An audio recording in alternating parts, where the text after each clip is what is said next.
painting block.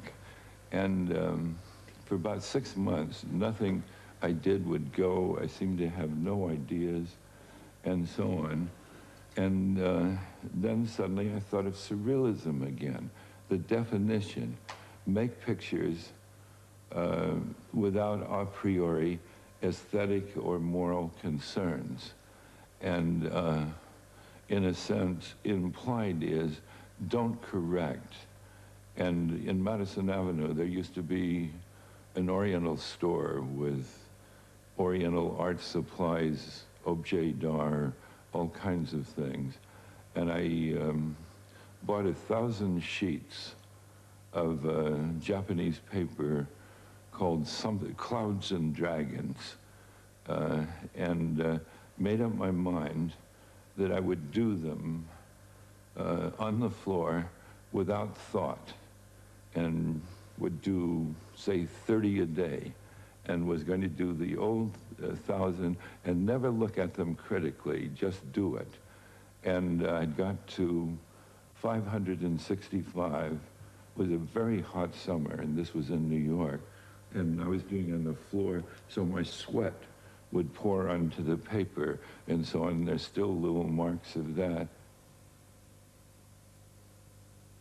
At the Museum of Modern Art, there are about 30 now on exhibition of them, which I called the Lyric Suite, because I played Alvin Berg's quartet called the Lyric Suite all the time I was doing it. And if you look at those, I think they're some of the best things I've ever done.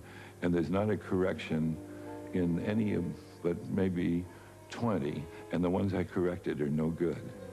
It's the ones that I did it without a priori ideas, but just let the brush go. And something also miraculous happened.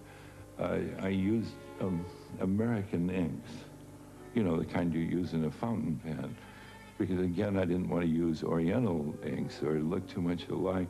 And to my stupefaction, through osmosis,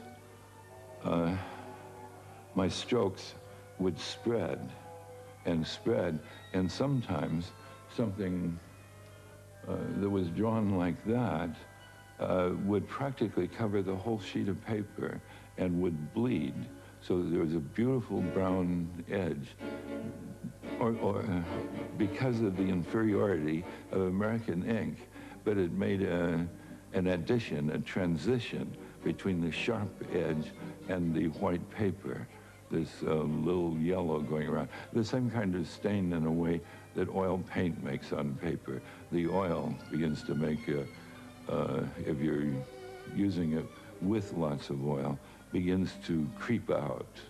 There's a word for it that I can't think. Bleeding, it's called.